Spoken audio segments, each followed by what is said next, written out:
ഭൂമിയിൽ ലൈഫ് ഒരു പ്രാവശ്യമല്ല ഉണ്ടായത്, പല പ്രാവശ്യങ്ങളിലുണ്ടായിട്ടുണ്ട്. ഭൂമിയുടെ ആയുസ് 4 ബില്യൺ വർഷമാണ്. 3.5 ബില്യൺ വർഷങ്ങൾക്ക് മുമ്പ് തന്നെ ലൈഫ് ഉണ്ടായി ഇവിടെ. അത് നശിപ്പിക്കപ്പെട്ടു.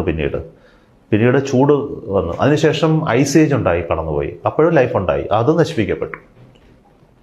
അങ്ങനെ പല പ്രാവശ്യങ്ങളിലൂടെ കടന്നു വന്ന ലൈഫാണ് ഇത് കാണുന്നത്. ഈ കാണുന്ന ലൈഫ് തന്നെ വളരെ കോംപ്ലക്സ് ലൈഫാണ്. എത്രയോ തരം ലൈഫുകൾ മിക്സ് ചെയ്തുണ്ടായ ഒരു ലൈഫാണ് ഈ കാണുന്നത്. അത് തന്നെ പലതരത്തിലുണ്ടായ ലൈഫുകൾ ചേർന്നുണ്ടായ ഒരു മിക്സ്ഡ് ലൈഫ് ഫോമാണ് ഈ കാണുന്നത്. അപ്പോൾ ഇതിൻ്റെ സിമ്പിൾ പറഞ്ഞാൽ, നമ്മളിപ്പോൾ രണ്ടാമത്തെ എക്സാമ്പിൾ പറഞ്ഞാൽ, ഈ ഭൂമിയിൽ എന്തൊക്കെയാണ് ഉള്ളത്? ഭൂമിയിൽ ജലമുണ്ട്, എല്ലാ മിനറൽസും ഉണ്ട്. ഈ മിനറൽസ് പറഞ്ഞ എലിമെൻറ്റുകളാണ്. ഹൈഡ്രജൻ, ഹീലിയം, ബോറോൺ, ഹൈഡ്രജൻ, എല്ലാ എലിമെൻറ്റുകളും വന്നുണ്ടാക്കിയ ഒരു സാധനമായി ഭൂമി. ഈ ഭൂമി ഉണ്ടായ എങ്ങനെയാണെന്ന് വെച്ചാൽ, നക്ഷത്രങ്ങളുണ്ടായി പൊട്ടിത്തെറിച്ചുണ്ടായ പൊടികളിൽ നിന്നുണ്ടായതാണ്. ഓക്കെ, അതുപോലെ ഉണ്ടായ ബില്യൺസ് ഓഫ് ഭൂമികൾ ഇന്ന് ലോകത്തുണ്ട്.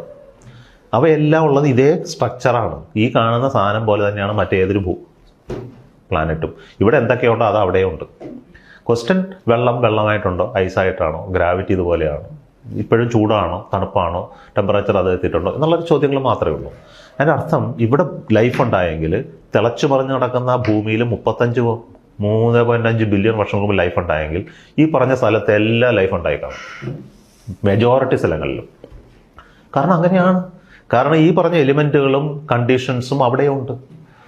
അപ്പോൾ ലൈഫ് എവിടെയും ഉണ്ടാവാം, മൾട്ടിപ്പിൾ ടൈംസ് ഉണ്ടാവാം. പക്ഷെ അത് കണ്ടിന്യൂ ചെയ്യുമോ, അത് പ്രോഗ്രസ് ചെയ്ത് ഇവോൾവ് ലൈഫായി മാറിയെന്നോ, ഇന്ന് നമ്മൾ കാണുന്ന DNA-യും ATPയും ഒക്കെ ചേർന്ന ഓക്സിജനെ യൂസ് ചെയ്ത് ജീവിക്കുന്ന ലൈഫായിട്ട് മാറിയെന്നോ എന്നൊന്നും എനിക്കറിഞ്ഞൂടാ. അത് ഇവിടുത്തെ സിറ്റുവേഷനിൽ ഇവോൾവ് ചെയ്ത് വന്നതാണ്. ഇപ്പം നിങ്ങൾക്കറിയാം, ചെടികളും ജന്തുക്കളും 2 സ്ട്രീമുകളുണ്ടായി ഭൂമിയിൽ. നമ്മൾ രണ്ടും ഒന്നാണെന്നറിയാം എസെൻഷ്യലായിട്ട്. ചെടിയും മനുഷ്യനല്ല, എസെൻഷ്യലി ഒന്നാണ്. നമ്മുടെ DNA സ്ട്രക്ചർ ഇവിടെ ആകെ ഒന്നേ ഉള്ളൂ. കാരണം ഇത് രണ്ടും കൂടെ മെർജ് ചെയ്ത് ഒന്നായിപ്പോയി. നമ്മുടെ ഉള്ളിൽ കാണുന്ന മൈറ്റോകോൺട്രിയ എന്ന് പറയുന്ന സാധനം മറ്റെവിടുന്ന് വന്ന സാധനമാണ്. അപ്പോൾ ഇങ്ങനെയൊക്കെയുള്ള ഒരു കോംപ്ലക്സ് ലൈഫ് ഫോമാണ് നമ്മുടെ. ഇതുപോലത്തെ ലൈഫ് ഫോമുകൾ ഉണ്ടാവും. പക്ഷെ ക്വസ്റ്റ്യൻ ഇതാണ്, ആ പറഞ്ഞ ലൈഫ് ഫോമുകൾ ഇന്ന് നമ്മളെവിടെ അത്രയും ഇൻ്റലിജൻ്റായിട്ട് ഡെവലപ്പ് ചെയ്യപ്പെട്ടിട്ടുണ്ടോ, ഇന്നും പ്രിമിറ്റീവായിട്ട് നിലനിൽക്കുകയാണോ? അവിടെയാണ് ക്വസ്റ്റ്യൻ. അപ്പോഴാണ് നമ്മൾ ആലോചിക്കുന്ന ടൈം സ്കെയിലുകളെ കുറിച്ച് ആലോചിക്കുന്നത്.